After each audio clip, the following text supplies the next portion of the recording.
Bapa, Tuhan taruh apa yang Kau rindukan, biar itu menjadi kerinduan setiap kami. Tuhan rindu bahwa kemuliaan Kristus dengan segala kemegahan keagungannya terpancar lewat hidup kami di tahun 2026. Biar itu tergenapi Tuhan. Tuhan sedang menuntun langkah kami, Tuhan yang tidak kelihatan, pekerjaannya yang besar akan dinyatakan di dalam lewat hidup kami. Itulah sebabnya kami membuka hati kami sepenuhnya, berbicaralah, bekerjalah Tuhan. Jamah kami, ubah kami bagi kemuliaan Yesus Tuhan. Dalam nama Yesus kami berdoa, haleluya, amin. Saya silakan duduk kembali. Shalom. Saya percaya ini pagi yang sangat baik, pagi yang luar biasa. Saya akan menyampaikan sebuah tema yaitu mengalami berkat Abraham. Saudara kekasih, bagaimana kita akan mengalami berkat Abraham?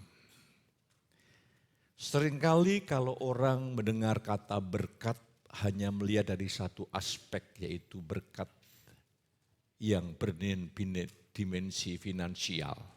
Tapi lebih daripada itu, Abraham mengalami anugerah demi anugerah dalam seluruh aspek hidupnya.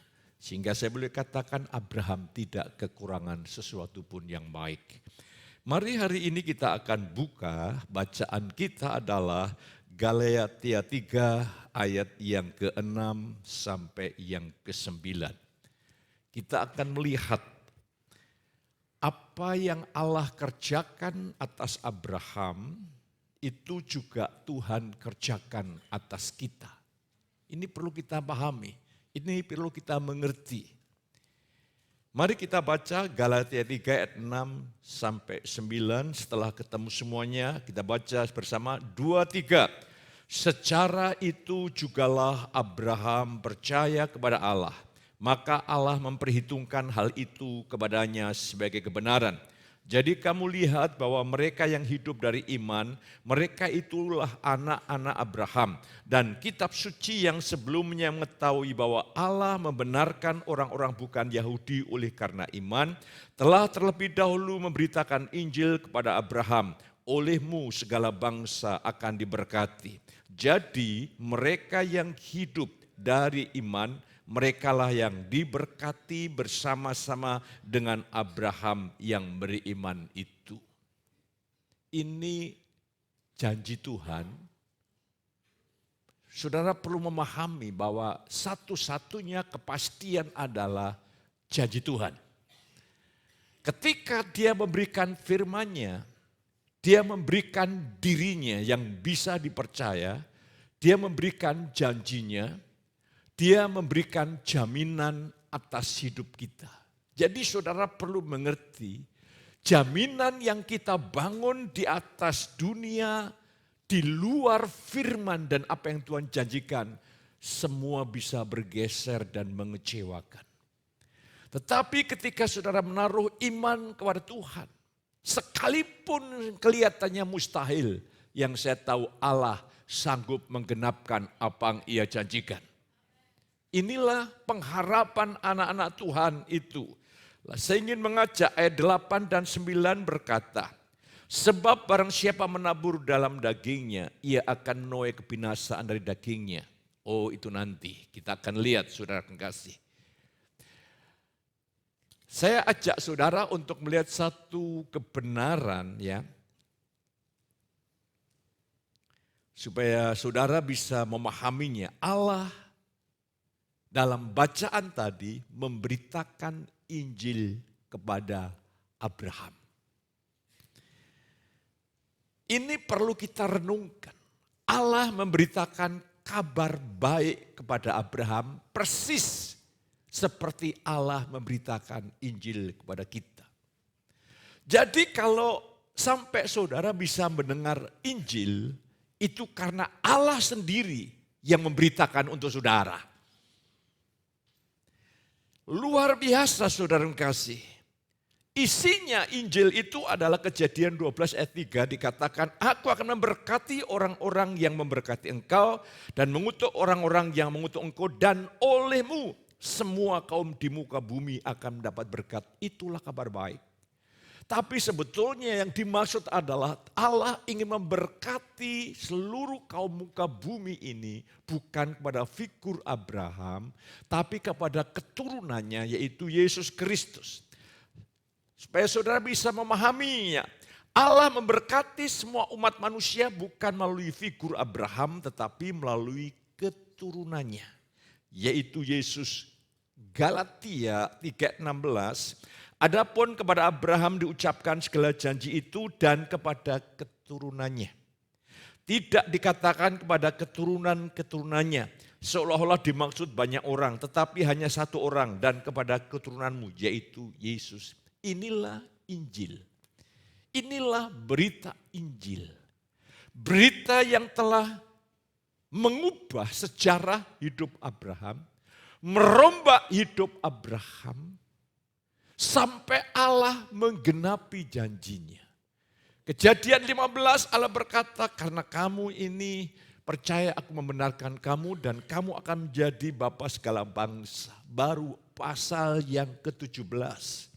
Ketika Allah mengubah namamu bukan Abram, tapi Abraham, janji itu digenapkan. Jadi saudara kekasih, kita patut bersyukur, kita percaya kepada Allah yang berpegang dengan janjinya. Jadi ketika Tuhan bicara lewat rohnya meyakinkan saudara, pegang itu. Tidak terpengaruh oleh keadaan saudara. Tapi Allah akan menggenapkan apa yang dia kehendaki, dia janjikan. Jadi ini sesuatu yang luar biasa. Kabar baik itu adalah kabar tentang Yesus Kristus. Selanjutnya saudara supaya mengerti, Injil itu selalu bicara masalah Yesus. Kitab 1 Korintus berkata tentang kematiannya, kebangkitannya, untuk kita semua. Itulah inti Injil. Dan Injil ini telah berhasil mengubah hidup Abraham, membarui hidup Abraham, dan Allah menggenapi apa yang dia janjikan. Hal ini harus berlaku atas saudara dan saya. Ya. Karena meterai Injil itu adalah darah Yesus sendiri. Jadi tidak bisa diganggu gugat oleh apapun dan siapapun. Ketika saudara teguh berpegang kepada janjinya, saudara akan menjadi orang yang diberkati bersama-sama Abraham. Lah, saya ingin mengajak saudara untuk menggali bersama-sama pada pagi ini apa berkat yang Abraham terima yang akan Allah juga karuniakan kepada kita melalui anugerah. Saudara kekasih, berkat yang pertama yang Abraham alami adalah berkat kebenaran. Kejadian 15 ayat yang ke-6, lalu percayalah Abraham kepada Tuhan, maka Tuhan memperhitungkan hal itu kepadanya sebagai kebenaran. Dalam terjemahan sederhana Indonesia, Abraham percaya kepada Allah, maka Allah menerima Abraham sebagai orang benar. Banyak orang Kristen kehilangan gairah, kehilangan sukacita dengan mendengar kata pembenaran. Kita anggap ya itu biasa.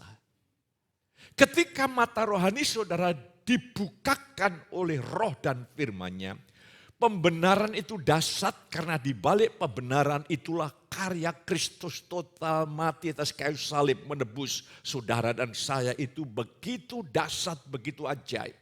Seharusnya ketika saya dan saudara mendengar kata pembenaran, itu akan mengalir aliran ucapan syukur, ketakjuban, kekaguman. Seandainya Kristus tidak mati atas kayu salib, saudara dan saya adalah orang yang sungguh-sungguh tidak punya pengharapan sama sekali. Jadi mari pada pagi ini biarlah roh Allah menyegarkan kembali, menggairahkan kembali tentang berita pembenaran. Ini pondasi kita. Sekali lagi, ini pondasi iman orang percaya. Rasul Paulus berkata di dalam 1 Korintus 3, aku adalah ahli bangunan.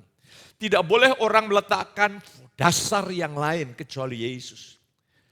Dan Roma pasal yang kelima, pondasi itu adalah melalui Yesus kita dibenarkan dengan cuma-cuma.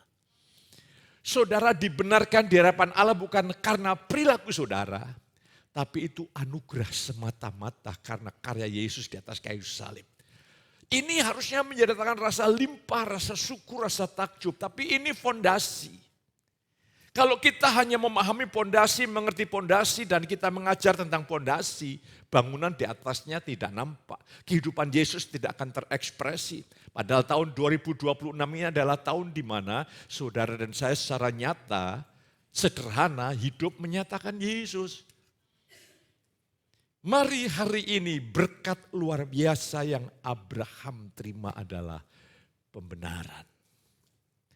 Terus berkat yang kedua yang Abraham terima adalah berkat pengudusan. Kejadian 22 ayat 1, setelah semuanya itu, ya setelah semuanya Allah berbuat, Allah mencobai Abraham, Allah menguji Abraham.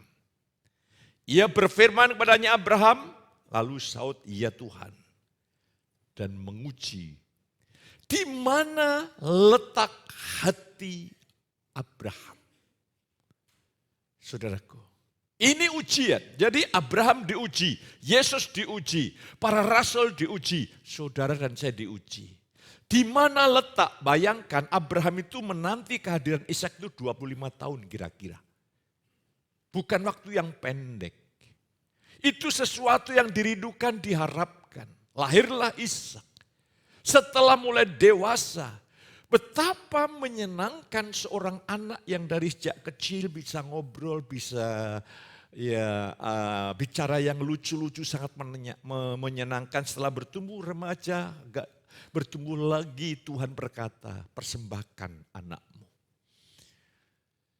Saya tidak bisa membayangkan antara satu iman di mana Abraham siap meresponi, tapi perasaan manusiawi yang sangat bergejolak. Lah perasaan manusiawi inilah yang perlu ditanggulangi oleh kuasa salib.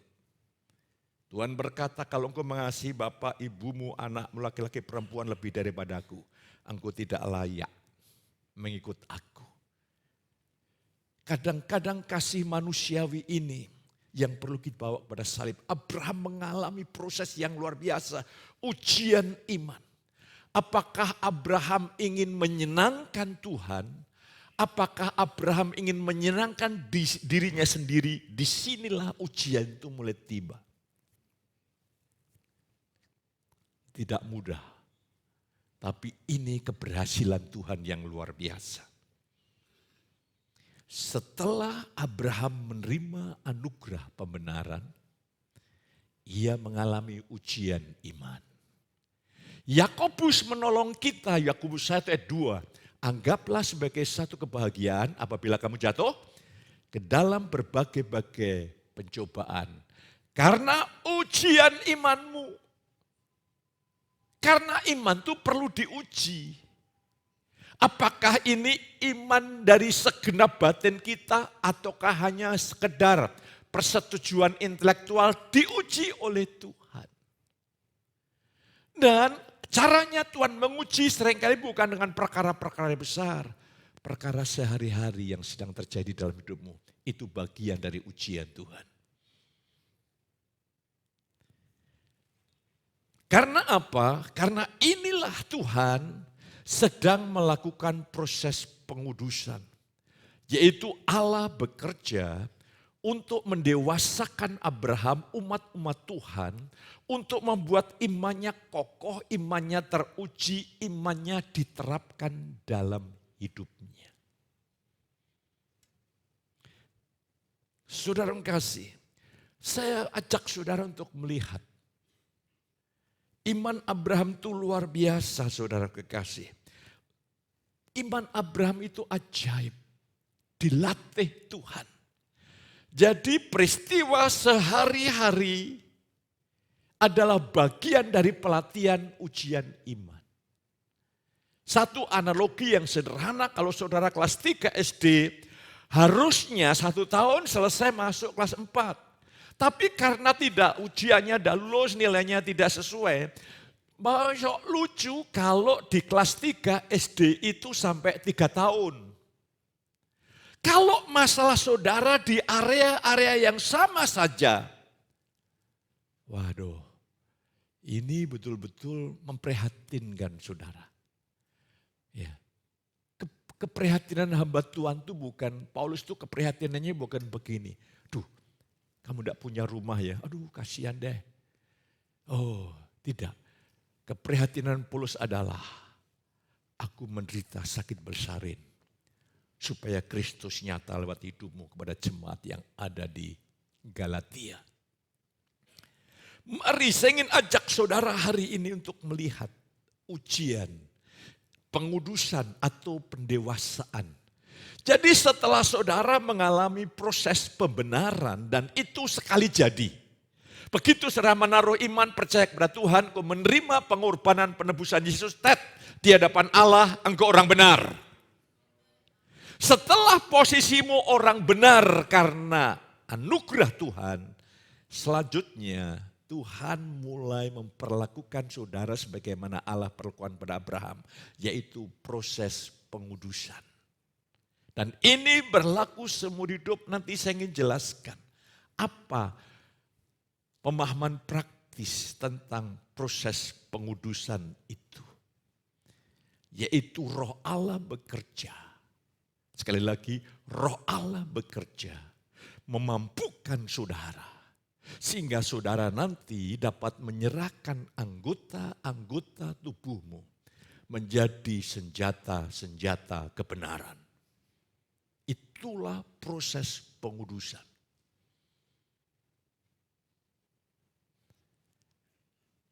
Mengapa jemaat tidak mengalami janji Tuhan yang signifikan? Akan saya kasih bocoran sebelum saya sampaikan. Pembenaran itu hanya percaya. Tapi ada berkat-berkat khusus yang hanya diraih oleh orang yang taat. Saya tunjukkan Alkitab menjadi bukti. Pembenaran, lah proses pengudusan ini, saudara supaya memiliki gaya hidup yang taat. Mengapa taat? Iya, karena kita menerima Yesus sebagai juru selamat, itu sang penyelamat. Tapi Tuhan itu kita patuhi. Bukan aku lagi yang hidup, melainkan Kristus. Artinya adalah, aku tidak lagi mematuhi keinginanku, tapi aku ingin mematuhi keinginan Kristus. Aku tidak lagi menyukakan diriku, tapi aku ingin menyukakan Kristus. Tuhan sedang bawa kita, Tuhan tarik kita di level itu. Tuhan bisa bicara lewat firman seperti pagi ini. Tuhan bisa bicara lewat situasi, lewat keadaan. Mari kita akan belajar bersama-sama. Berkat yang ketiga, ayat selanjutnya adalah, coba kita lihat. Ketika Tuhan menguduskan Abraham, mulai terbentuk hidupnya. Kedewasaannya mulai nampak. Yang poin pertama adalah Abraham percaya kepada janji Tuhan. Walaupun secara lahiriah tidak ada dasar untuk berharap, tapi Abraham tetap percaya kepada Tuhan. Inilah poin yang pertama, iman Abraham mulai terbentuk dan iman itu terbentuk lewat ujian. Ujian itu Tuhan yang mengatur, tapi pihak kita adalah meresponi ujian dengan benar. Meresponi masalah sehari-hari dengan benar. Baru iman kita terbentuk, jadi terbangun sebuah hukum ketaatan dari dalam batin. Dari manusia baru kita. Sehingga manusia baru kita ini tidak dipengaruhi oleh pikiran, perasaan, kehidupan jiwa. Tapi manusia baru kita ini yang berdaulat ini mulai mengambil keputusan untuk tekadnya selalu menyatu dengan kehendak Tuhan. Di dalam Roma 4 ayat 20 Paulus bisa melihat hal ini. Tetapi terhadap janji Allah ia tidak bimbang karena ketidakpercayaan. Malah ia diperkuat dalam imannya dan ia memuliakan Allah. Walaupun tidak ada dasar untuk berharap.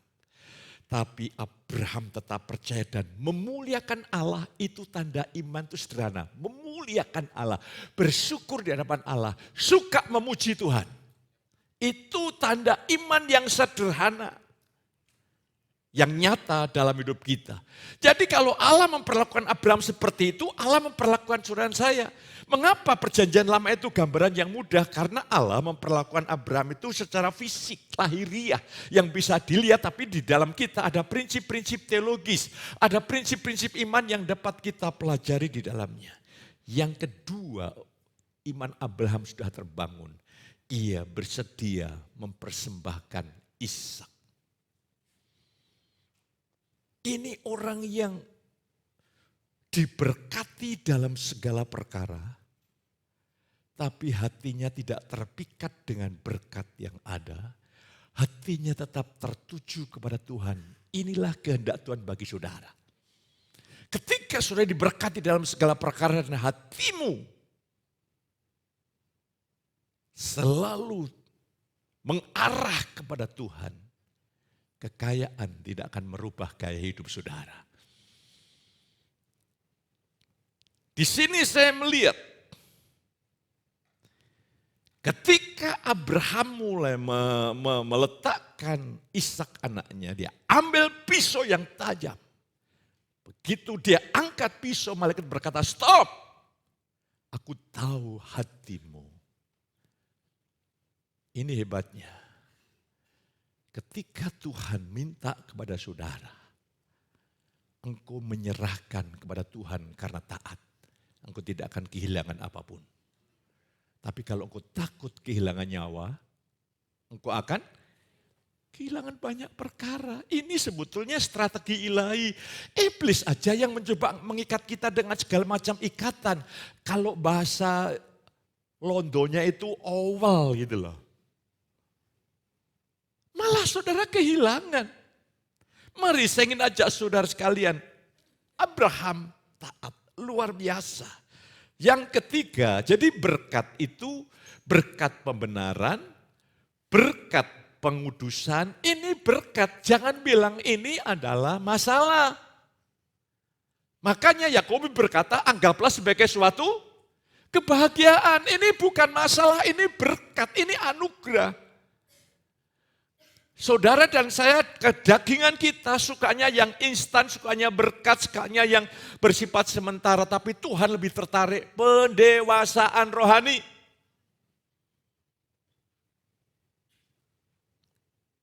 Kemarin Kamis waktu doa malam, saya bagikan. Mengapa seringkali masalah anak Tuhan tidak diangkat? Ya masalah satu, begitu doa selesai. Masalah satu berdoa selesai. Tapi yang satu ini kok berkepanjangan. Karena yang satu ini yang Tuhan sedang bentuk dalam hidup saudara. Ya. Makanya sekarang ketika saya membimbing orang gitu, saya harus bekerja sama dengan Tuhan. Saya tidak mau jemaat itu memandang saya sebagai bim salabim. Tapi jemaat tahu bahwa Pak Petrus itu sepakat dengan Tuhan bergerak di dalam arahan aliran roh. Kalau saya lihat masalahnya masih panjang, saya berdoa dan katakan mintalah hikmat Tuhan. Tapi sebetulnya kuasa Tuhan itu begitu ajaib. Saya baru mendengar kemarin berapa 2 hari yang lalu, waktu saya kemarin ke Mamasa, ya, ini orang yang punya hotel, orang yang begini dan begini, sakit cukup parah, pernah satu saat koma, hidup lagi. Sebelum saya ke sana, saya berdoa Tuhan, karena nampaknya ini sudah butuh waktunya dipanggil oleh Tuhan. Dia punya kuburan tuh di belakang rumahnya itu berapa hektar itu rumahnya. Dan saya berdoa, Tuhan saya serahkan ke dalam tangan-Mu. Peluk hamba-Mu itu. Dan kemarin saya mendengar berita dari pendeta Domingus, setelah saya berdoa, kondisinya mulai turun. Dan dipanggil Tuhan dengan tenang. Ada saatnya masalah begitu mudah untuk terselesaikan. Tapi ada saatnya masalah itu ada terus. Kayak duri dalam daging terus menerus. Karena apa? Tuhan ingin kita lulus, kita ingin masalah kita beres. Konflik saudara kekasih. Konflik kita dengan Tuhan seperti konfliknya Yakub dengan malaikat. Dan apa yang terjadi saudara kasih? Kita selalu mendapat teguran dari Tuhan. Secara waktu kamu ini harusnya menjadi pengajar. Kok kamu ini kok masih makanan susu saja? Kalian ini aku tidak bisa bicara loh kepada jemaat di Korintus. Perkara rohani. Karena kamu ini hidup secara manusiawi. Pemahamannya manusiawi. Perasaannya manusiawi. Aku susah untuk mengajarkan tentang Injil kasih karena yang lebih dalam lagi. Tapi saya terus berdoa bagi saudara. Saudara sudah mengalami, meresponi berkat bukan hanya uang, berkat pengudusan. Berkat proses Tuhan membentuk iman saudara, menguatkan, mengokohkan iman saudara lewat masalah sehari-hari. Berkat selanjutnya adalah Abraham menaklukkan musuh. Abraham mendengar bahwa keponakannya, Abraham ini hatinya besar. Padahal pada waktu di Kanaan, Abraham berikan kesempatan pertama. Oke, nak, kau coba pilih tempat yang terbaik. Setelah itu baru aku pilih. Lot tergoda, tanah yang hijau royo-royo. Dia ambil keputusan, terperosok di Lot, di tanah. Lot mulai terperosok di sana. Abraham memilih sisanya yang ada. Setelah itu di dalam bacaan kita Kejadian 14. Dia mendengar kabar keponakannya itu ditawan musuh. Saya melihat kebesaran hati Abraham. Dia langsung kerahkan semua pasukannya dan akhirnya musuh ditaklukkan dan semua tawanan bisa diambil pulang. Tuhan yang memberi kemenangan kepada Abraham. Tuhan juga yang akan memberikan kemenangan kepada saudara dan saya. Jadi kita lihat ini anugerah saudara kekasih. Terus selanjutnya secara cepat nanti kita penerapannya. Berkat apa saja yang Abraham terima? Yang keempat, Abraham diberkati dalam segala perkara. Kejadian 24 ayat 1, adapun Abraham telah tua dan lanjut umurnya, serta diberkati Tuhan dalam segala hal. Hebat. Abraham diberkati Tuhan dalam segala perkara. Luar biasa. Sangat ajaib, sangat luar biasa. Dan nanti janji itu juga untuk saudara dan saya. Janji itu untuk kita. Bagi Tuhan tidak sulit untuk menolong kita, tidak sulit. Setelah kita melihat 4 berkat tadi, Abraham dibenarkan, mengalami proses pengudusan. Itu berkat-berkat yang luar biasa, saudara kasih. Abraham diberkati dalam segala perkara. Abraham memenangkan peperangan, Tuhan membuat Abraham menang menghadapi musuh-musuh. Sekarang kita terapkan. Kita yang beriman diberkati bersama Abraham, syukur. Yang disebut keturunan Abraham bukan keturunan berdasarkan fisik, yaitu orang Yahudi. Tapi keturunan Abraham adalah orang-orang yang percaya kepada Yesus. Jadi saudara dan saya ini dihisapkan menjadi keturunan-keturunan Abraham. Padahal Abraham itu kan bukan orang Indonesia, bukan orang Kudus. Tapi kalau engkau menyebut Abraham itu rasanya dekat gitu. Itulah hubungan iman itu seperti itu. Hubungan iman itu luar biasa. Nah, hari ini mari saya ingin ajak bagaimana saudara saya mengalami berkat yang sama. Yang pertama sama, saudara saya mengalami berkat pembenaran. Saya selalu bersyukur, saya selalu mengingatkan. Tapi saya tidak mau hidup di dalam fondasi itu saja, saya ingin bertumbuh. Saya berterima kasih Roma 3 ayat 24 itu ayat kunci. Kita dibenarkan dengan cuma-cuma oleh penebusan Kristus. Jadi yang membuat engkau dan aku benar di hadapan Allah bukan perilaku kita. Sekali lagi, bukan perilaku kita. Tapi itu adalah karena karya Tuhan mati atas kayu salib. Dosa kesalahan saudara telah dipikul Yesus, katakan amin. Kebenarannya yang sempurna dikaruniakan kepada saudara. Sehingga di pemandangan mata Tuhan, engkau orang-orang benarnya Allah.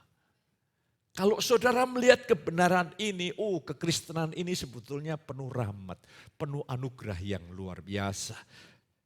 Ya, kedua yang gak sedikit panjang karena ini yang sedang saudara hadapi dan saya hadapi, pengudusan. Roma 8 ayat 28 dan 29 kita tahu sekarang bahwa Allah turut bekerja dalam segala sesuatu untuk mendatangkan kebaikan bagi mereka yang mengasihi Dia, yaitu bagi mereka yang terpanggil sesuai dengan rencana Allah. Sebab semua orang yang dipilihnya dari semula, mereka juga ditentukannya dari semula untuk apa?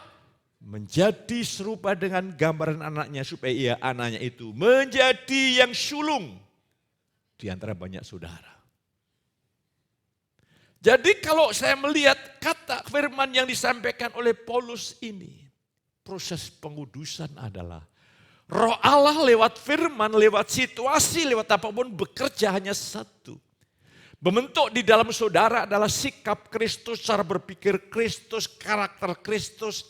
Supaya siap terekspresi lewat hidup kita, hanya itu saja. Itu saja yang Allah sedang bentuk dalam hidup kita. Proses pengudusan. Sebagaimana Abraham supaya saudara juga memiliki gaya hidup yang taat. Saudara memiliki gaya hidup yang taat. Ada amin? Nah, saya ingin menjelaskan. Dalam proses pengudusan, Abraham bukan figur yang sempurna. Iya, dalam proses pengudusan. Tapi sampai titik tertentu imannya teruji. Luar biasa. Tapi dalam proses pengudusan Abraham pernah salah. Ketika di Kanaan mengalami kelaparan, dia tergoda ke Mesir. Padahal ke Mesir itu bukan karena perintah Tuhan, tapi karena hikmat manusianya. Dia ke Mesir, memang ada jalan keluar. Karena apa? Karena Abraham itu hidup dalam anugerah Tuhan. Memang diberkati Tuhan dari Mesir. Tapi saudara tahu, berkat kambing domba dari Mesir. Tapi di sana ada seorang wanita yang bernama Hagar. Dan itu menjadi sumber pencobaan yang baru.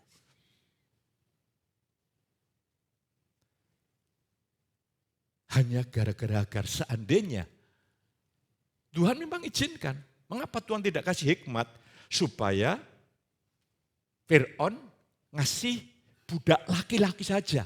Kalau kasih budak laki-laki mungkin ceritanya beda. Ya, saya teringat Billy Graham.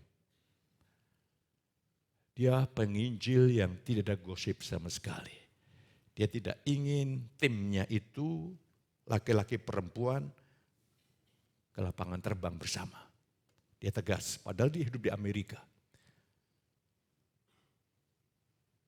Saya rindu untuk menjadi hamba Tuhan yang dikenal tidak nemblek-nemblek sama cewek. Karena apa? Saya ingin menolong jemaat untuk bertumbuh di dalam anugerah Tuhan.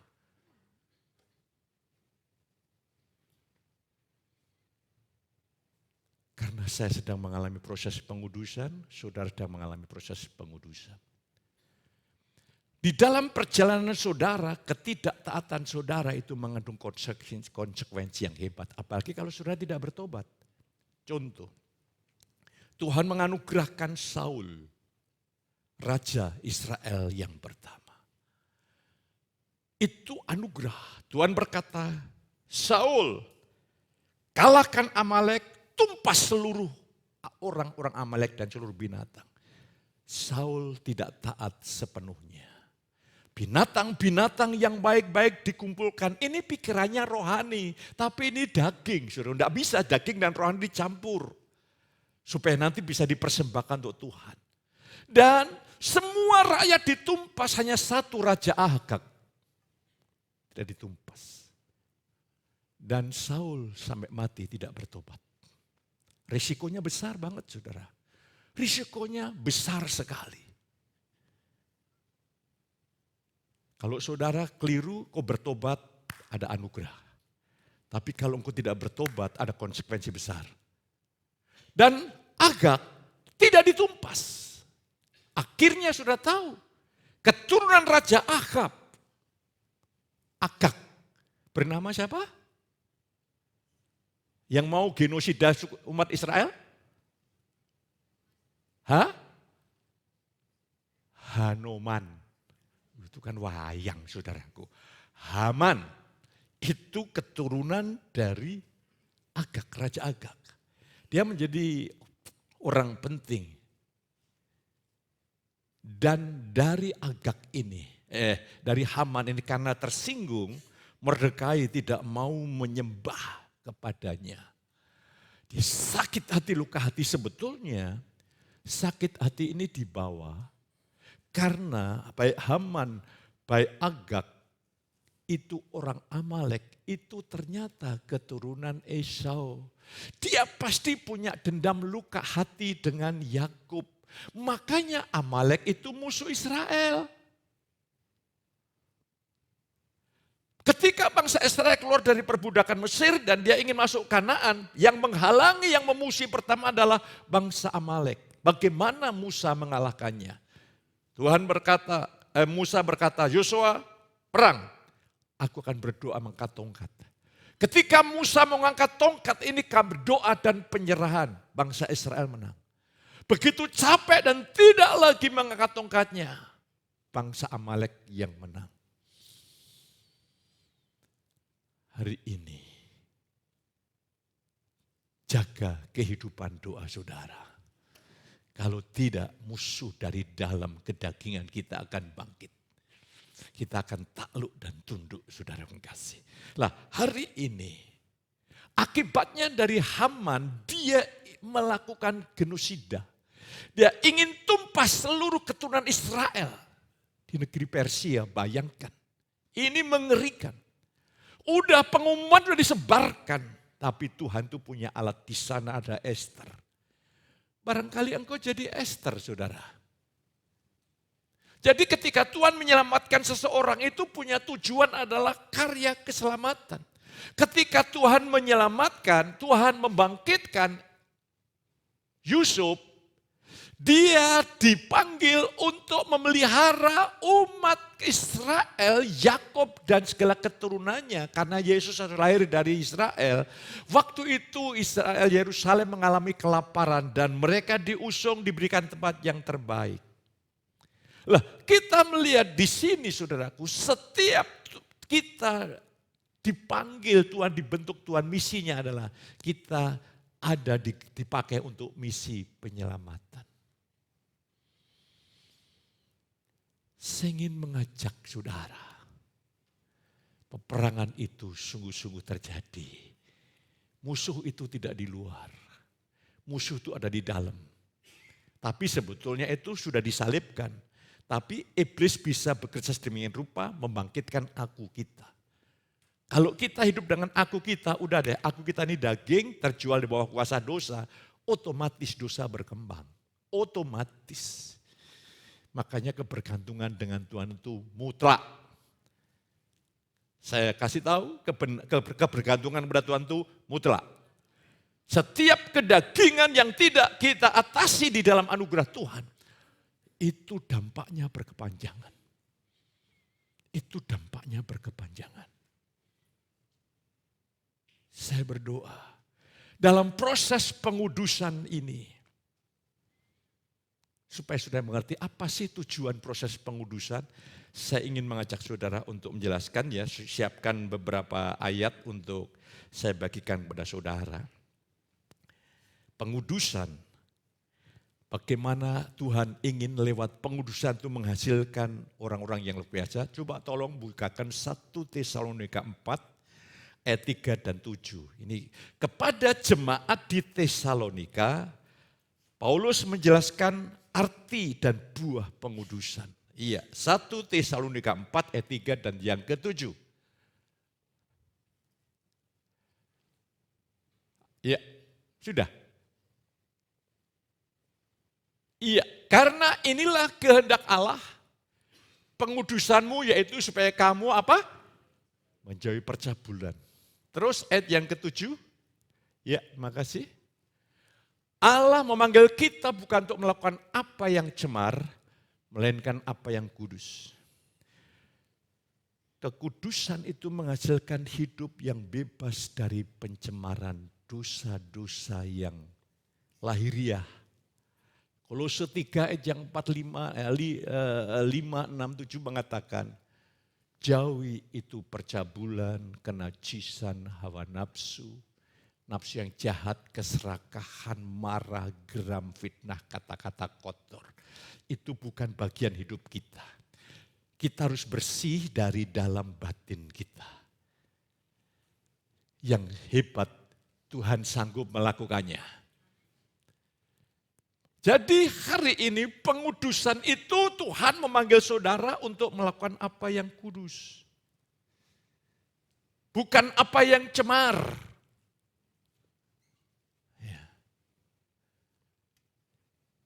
Terus selanjutnya kepada jemaat di Korintus, 2 Korintus 7 ayat yang pertama.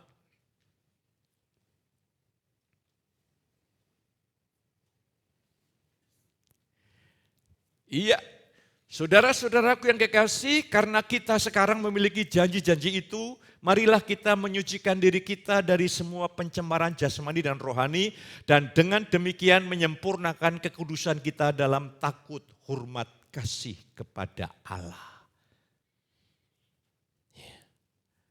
Kalau kepada Rasul Petrus, 2 Petrus 1 yang keempat, 3 dan 4, Tuhan berikan kepada kita janji-janji yang berharga supaya olehnya kamu dapat mengambil bagian dalam kodrat ilahi, terluput dari hawa nafsu yang membinasakan dunia ini. Jadi pengudusan di sini artinya saudara kekasih, saudara tidak mengalami pencemaran dosa yang lahiriah tadi ya. Yang saya sebutkan percabulan, kenajisan dan sebagainya adalah dosa yang pencemaran rohaniah ini, penyembahan berhala, mencari pujian bukan untuk Tuhan, untuk diri sendiri, ingin selalu menonjolkan diri, ini dosa-dosa yang pencemaran yang bersifat rohaniah saudaraku. Tidak lagi mencari kesukaan Tuhan tapi mencari kesukaan diri sendiri, ini mencemarkan. Ini mencemarkan. Hari ini Tuhan sedang membersihkan kita. Ya. Ada 2 sikap jemaat. Ya. Jemaat yang sedang bertumbuh, dia berkata, Tuhan sebelum beribadah, berikan aku firman. Di mana apa hal yang tidak salah engkau tegur, engkau benahi, engkau perbaiki. Tapi orang yang hidup dalam dosa kedagingan, dia marah mendengar khotbah seperti ini. Tapi saya mengambil keputusan, saya bukan hamba Tuhan yang flamboyan, yang hanya tergoda menyenangkan manusia. Saya ingin menyenangkan Dia oleh kekuatan anugerah Tuhan.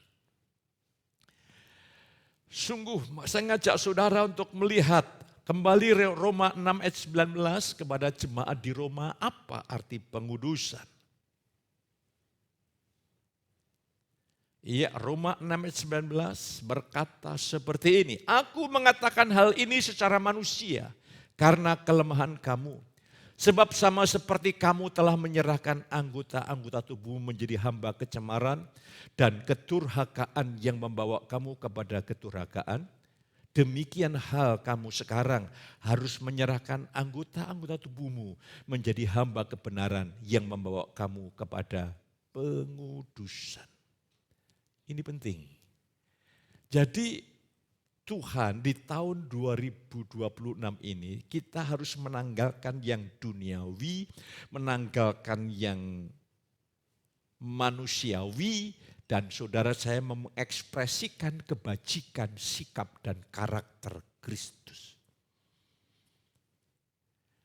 Mari saya ingin ajak saudara sekalian, teladan tertinggi daripada kehidupan Kristen adalah Kristus sendiri, saudara. Paulus berkata, ikutlah teladanku sebagaimana aku mengikut teladan Kristus. Jadi puncak keteladanan kita adalah Kristus. Anugerah Tuhan akan memberikan keberanian, kekuatan, kemampuan hamba Tuhan itu menjadi teladan. Itu kekuatan anugerah Tuhan. Ya. Tidak ada di antara kita yang sempurna, tapi Tuhan ingin kita bertumbuh. Katakan amin. Tidak mungkin orang bisa mengajar anak kelas 3 SD kalau dia tidak kelas 6 atau kelas SMP atau SMA. Demikian itu proses hidup kita. Lah, saya ingin mengajak saudara untuk melihat hari ini. Inilah makna teladan yang tertinggi tentang kehidupan Kristen putra-putra Allah adalah, tolong bukakan Roma 15 ayat yang ketiga. Coba kita akan lihat. Karena Kristus juga tidak mencari apa? Kesenangannya sendiri. Tetapi seperti ada tertulis kata-kata cercaan mereka yang mencerca engkau telah mengenai aku. Waduh, saya berindu. Sehingga saudara akan suka menyanyi lagu itu loh. Ku mau sepertimu Yesus. Ya. Aduh, lagu itu menggetarkan roh kita. Lagu itu menggetarkan roh kita. Saya ingin mengajak saudara untuk melihat Yesus tidak mencari kesenangannya sendiri. Tuhan bentuk. Saudara tidak mau, Allah tidak pernah putus asa. Dia punya ribuan cara yang bisa membuat engkau dan aku tunduk di hadapan Dia. Dia punya cara. Kalau saya melihat perjalanan saya, keluarga saya, dari anak-anak dari kecil, saya melihat bagaimana kuasa Tuhan menaklukkan ego saya begitu rupa. Sekarang pun masih terus mengalami penaklukan demi penaklukan. Dan saya bersyukur Tuhan, saya berkata biar hanya kuasa salib-Mu yang dahsyat itu yang bisa mencabut dalam pengalamanku yang bersifat egoistik. Ya. Tidak mencari kesenangan diri sendiri. Itulah makna pengudusan. Jadi hari ini saya ingin mengajak saudara untuk melihat. Terus selanjutnya adalah Abraham memenangkan peperangan, saudara menjadi lebih daripada pemenang. Dan harusnya hidup saudara saya ini tidak kusut. Hidup kita ini tidak kusut, semuanya mengapa kusut? Kita coba usahakan dengan kekuatan kita sendiri, ya kita kecapean. Mari kita mau menaikkan pujian seperti Paulus katakan dalam 2 Korintus 2:14. Tetapi syukur bagi Allah yang dalam Kristus selalu membawa kami di jalan kemenangannya. Dengan perantaraan kami ia menyebarkan keharuman pengenalan akan Dia di mana-mana. Apakah engkau tidak rindu? Saudaraku.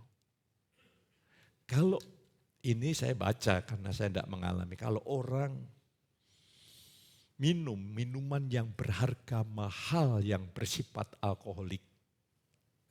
Sebelum minuman disajikan, rumah makan itu menyediakan kacang goreng yang nyaman dan enak.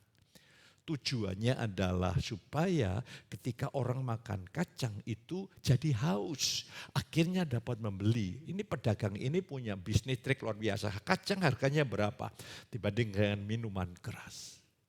Garam itu juga membuat orang makin haus. Harusnya hidupmu dan hidupku membuat orang makin haus akan Kristus. Saya berdoa Tuhan, anugerah-Mu biarlah membuat hamba-Mu akan membimbing orang tidak lagi hidup untuk dirinya sendiri, tapi untuk Engkau yang telah mati dan bangkit bagi mereka. Syukur kepada Allah. Oleh Yesus Kristus selalu membawaku di jalan kemenangan. Saudara percaya? Jadilah seperti imanmu. Jadi ini gaya hidup penuh sukacita, penuh ucapan syukur, tidak ada unsur usaha diri. Kebergantungan yes, usaha diri tidak ada. Tapi ketika kita bergantung pada Tuhan, Tuhan mendorong kita dari dalam. Sehingga tekad yang baru ini dari kekuatan roh yang begitu ajaib, dahsyat dan luar biasa. Yang keempat, nah ini penting ini. Tuhan membuat kita senantiasa berkelimpahan. Saudara percaya? 2 Korintus 9 ayat 8, dan Allah sanggup melimpahkan segala kasih karunia kepada kamu supaya kamu senantiasa berkecukupan di dalam segala sesuatu dan malah berkelebihan di dalam berbagai kebajikan. Allah sanggup, tapi Allah tidak memaksakan. Nanti ada, saudara kekasih, alat-alat yang luar biasa di mana engkau mengalaminya. Kalau saudara baca di dalam 2 Korintus 9:8, Tuhan menyediakan benih untuk kita tabur. Dan Tuhan berjanji melipat kali gandakan. Jadi ingat, tujuan pengudusan sebagaimana Abraham menjadi orang yang taat. Proses pengudusan yang Tuhan berikan kepada saudara dan saya, ingat, pembenaran hanya iman. Tapi ada berkat-berkat tertentu istimewa butuh ketaatan. Contoh, Tuhan memberikan pada saudara roti untuk dimakan, benih untuk ditabur. Ini perumpamaan yang masuk akal. Saudara, benih itu benih mangga, saudara tanam, satu saja, itu jadi pohon. Dari satu pohon itu keluar berapa mangga? Ratusan. Kau tanam lagi, kau akan menjadi pengusaha mangga. Menabur, menuai, ini butuh ketaatan. Kalau tidak ada menabur, bagaimana kita bisa menuai? Ya, saya bersama istri saya mendorong anak saya, Ina sama Rin. Jadi ketika minggu pertama tentang itu menabur, bagi saya itu bagi orang yang tidak mengalami penyikapan berpikir, uang lagi. Bagi saya yang mengerti luar biasa. Ya. Saya dorong anak saya tabur ya. Dan dia datang khusus menabur. Maka Tuhan yang melipat kali gandakan.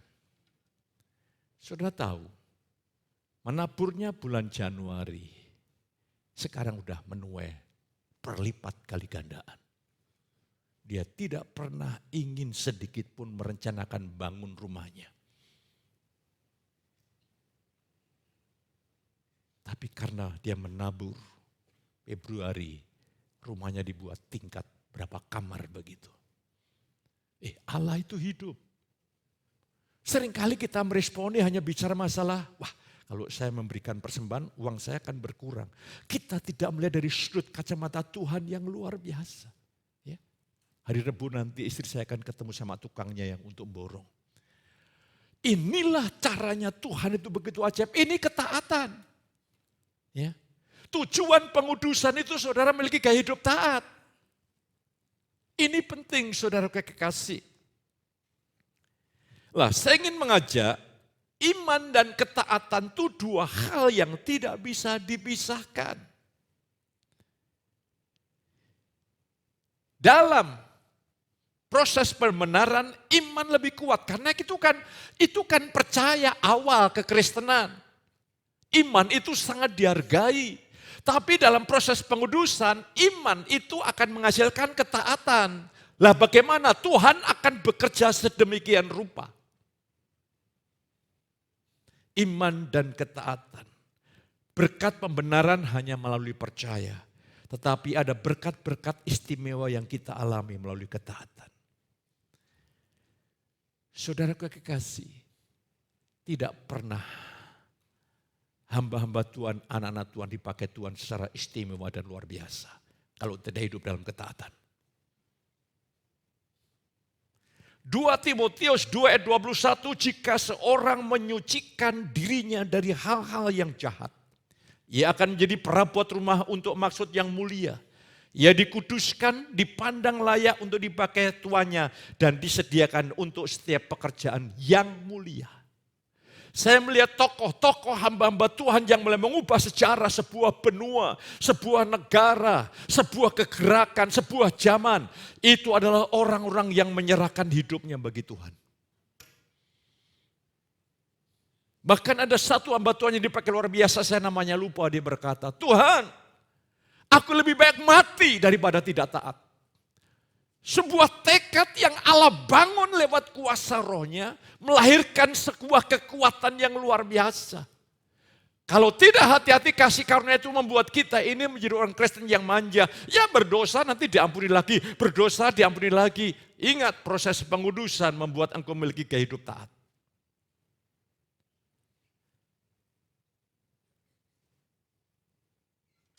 Saya perhatikan wajah-wajah saudara ini penuh bebanda ini.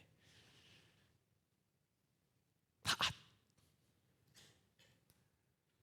Begitu saudara mendengar taat itu sukacita atau aduh. Yang membuat kita taat itu Tuhan. Bukan usaha saudara dan saya.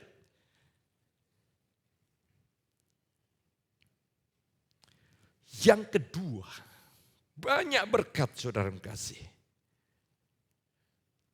Misi visi gereja kita adalah mempengaruhi masa depan bangsa. Apakah bisa tergenapi? Bisa. Bagaimana caranya? Saya ingin mengajak saudara untuk melihat. Inilah caranya saudara kasih. Di dalam kitab Kisah Rasul 8:26, kemudian berkatalah seorang malaikat Tuhan kepada Filipus, katanya, bangunlah dan berangkatlah ke sebelah selatan, menuju jalan yang turun dari Yerusalem ke Gaza. Jalan itu jalan yang sunyi. Perintah Tuhan ini aneh. Filipus baru dipakai Tuhan di Samaria mengalami kegerakan luar biasa ketika rasul-rasul mendengar, akan 2 rasul diutus Yohanes dan Petrus ke Samaria. Di tengah-tengah kegerakan ini ya, ini godaan hamba Tuhan itu kan tidak usah banyak bicara. Ketika kegerakan terjadi nongkrong aja, orang udah menghormati. Wah pasti akan menyambut Filipus dengan cara yang berbeda loh. Jujur ini menyenangkan jiwa, tapi tidak menyenangkan roh. Sebab roh kita hanya butuh pujian dari Tuhan. Dan ketika itu malaikat Tuhan berkata, kamu pergi turun dari Yerusalem ke tempat yang sunyi. Ketika Filipus taat, dia ketemu Sida-Sida. Dan Sida-Sida itu menteri keuangan orang-orang tokoh di Afrika. Ketika orang-orang ini bertobat, Injil dibawa ke Afrika. Sehingga Afrika dijamah oleh kuasa Injil. Melalui ketaatan. Tujuan anugerah kepembenaran, percaya karena itu awal kekristenan kita. Setelah itu Allah menggodok, membentuk, memproses. Dan hanya ketaatan kita akan dipakai, ada berkat-berkat istimewa bagi orang yang taat. Terus saya ingin mengajak saudara untuk melihat. Selanjutnya, kita mengalami kelimpahan Tuhan, 2 Korintus 8:98, dan Allah sanggup melimpahkan segala kasih karunia kepada kamu, supaya kamu senantiasa berkecukupan di dalam segala sesuatu dan malah karunia di dalam berbagai kebajikan. Ini dialami oleh orang yang menabur. Saya ingin mengajak saudara sekalian. Jadi saya ketika sedang mencantumkan acara itu memang semua dana sekarang sudah ditangani bendahara, sudah disimpan di mana saya juga tidak tahu, saya hanya yang saya tahu jumlahnya. Saya bersyukur kemarin terkumpul 75 juta untuk bangun aula. Dan tujuan saya tertinggi dari tahun 2026, saudara menjadi penuai. Engkau mengalami pelipat kali gandaan. Jadi saya memenuhi kebutuhan saudara bukan dengan saya mensuplai saudara, saya berhadapkan dengan Tuhan. Tuhanlah supplier yang hebat. Sehingga saudara berkecukupan dalam segala sesuatu. Haleluya. Dan yang terakhir ini, asik ini. Kita akan diberkati dan dipelihara Tuhan dari musuh. Maleaki. 10:11, bawalah seluruh persembahan persepuluhan itu ke dalam rumah perbendaharaan supaya ada persediaan makanan di rumahku dan ujilah aku, firman Tuhan semesta alam, apakah aku tidak membukakan bagimu tingkap-tingkap langit dan mencurahkan berkat kepadamu sampai berkelimpahan. Aku akan menghardik bagimu belalang pelahap supaya jangan dihabisinya hasil tanahmu dan supaya jangan pohon anggur di padang tidak berbuah bagimu, firman Tuhan semesta alam. Apa artinya engkau mewarisi kekayaan dihabiskan oleh keturunanmu yang pertama? Karena nakal.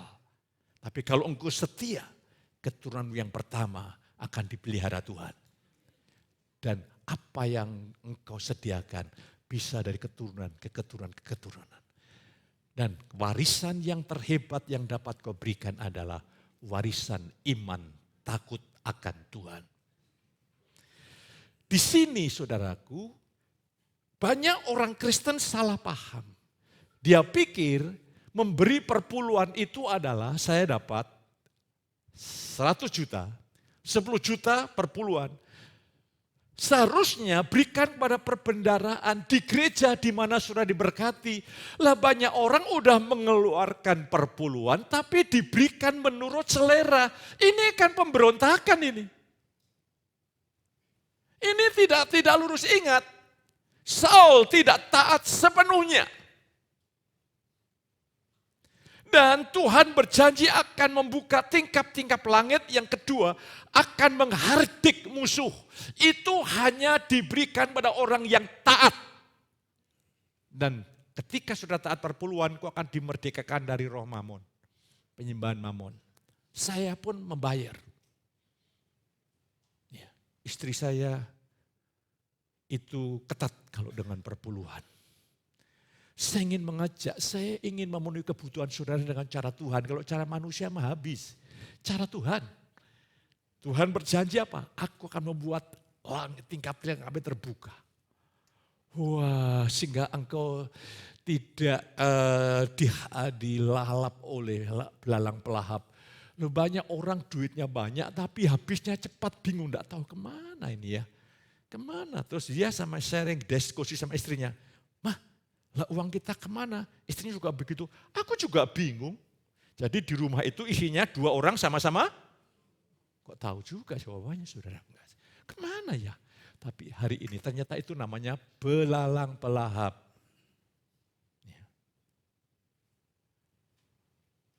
Loh kok Pak Petrus kok bicara uang? Yesus tuh bicara uang banyak. Ya, hari Minggu pertama ya, saya khotbahkan. Yesus mengajak murid-muridnya di ibadah. Dia lihat persembahan. Ketika seorang janda memberikan persembahan, dia panggil muridnya. Itu persembahannya terbanyak. Karena orang memberikan persembahan dari kelimpahannya, dia memberikan persembahan sepenuhnya dari keberadaannya. Lah, saya ingin mengajak saudara. Supaya di tahun 2026 ini saudara mengalami realitas Kristus. Saudara mengalami pembenaran, saudara sedang mengalami proses pengudusan, saudara menjadi pemenang, ada amin. Roma 5 ayat 17 dikatakan, saudara dan saya menerima kelimpahan kasih karunia dan anugerah. Saudara dan saya akan memerintah bagaikan raja. Engkau berkuasa penuh atas dosa, atas setan, atas kedagingan, atas dunia. Karena engkau sebagai raja, bukan orang yang sedang mengemis-ngemis di hadapan Allah. Ketika saya katakan pada seseorang karena saya melihat waktunya sudah cukup, Tuhan peluk dia. Sampai ini diperbincangkan di antara hamba-hamba Tuhan. Dan langsung dipanggil oleh Tuhan. Ada otoritas, ada kuasa dari mulut saudara. Itu semua berkat lewat pengudusan. Saya berdoa supaya pagi ini hatimu rela untuk mengalami proses pengudusan. Itu bukan program saya, itu program Tuhan. Saya hanya memberikan bocorannya Tuhan saja. Saya hanya memberikan bocoran bagaimana Tuhan memperlakukan saudara. Tetapi yang penting pertama Tuhan, yang kedua respon saudara. Doa saya adalah Tuhan berikan anugerah untuk bisa meresponi dengan benar. Sehingga apa? Kekayaan yang engkau kumpulkan itu bisa berguna untuk anakmu, cucumu, keturunanmu. Katakan amin. Banyak enggak berkat itu habis oleh karena pertengkaran keturunan? Banyak terjadi. Tapi ketika engkau takut akan Tuhan, dipelihara dari musuh, itu kan perbuatan musuh saja. Mari pada pagi hari ini, terimalah firman Allah dengan penuh sukacita. Proses-proses dalam rumah tangga, ini proses yang luar biasa. Saudaraku yang kekasih. Besi menajamkan besi, bersyukur. Ada sukacita pagi ini? Amin, haleluya. Jadi doa saudara mulai hari ini berbeda. Tuhan berikan aku hikmat supaya aku bisa bekerja sama dengan Tuhan. Doamu kan itu Tuhan. Orang berkata saya ini banyak, Pak. Saya ini punya masalah satu ini loh Pak. Sakit. Nah terus ini kalau masalah ini satu ini selesai, saya akan melayani Tuhan sungguh-sungguh. Saya akan berbahagia. Yang jadi masalah, satu masalah selesai, bulan depan masalah baru datang. Sebetulnya sumber penderitaan kita bukan masalah, ego kita masih ada. Engkau cemburu, engkau marah, saudara tidak aman ketika bersama dengan si A, si B, si C. Itu kan karena rasa tidak aman dari egoistik kita. Mari kita izinkan kuasa salib menyalibkan semuanya. Engkau merdeka, kitab Yudas berkata Tuhan memelihara engkau dari hal tersandung. Itu anugerah Tuhan. Kita pemain musik untuk menyiapkan diri, kita akan datang pada Tuhan, saudara kasih. Kami bersyukur Bapa, mempengaruhi masa depan bangsa itu dapat terwujud lewat anak-anakmu, hamba-hambamu yang belajar peka dan meresponi tuntunanmu.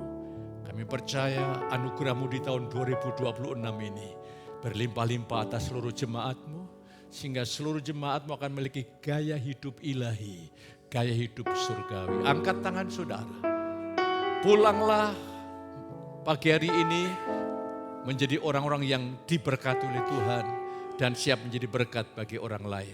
Kasih karunia Allah Bapa, Tuhan Yesus Kristus melalui persekutuan Roh yang Kudus, melimpah saudara ini pagi sampai selama-lamanya. Yang diberkati katakan sama saya.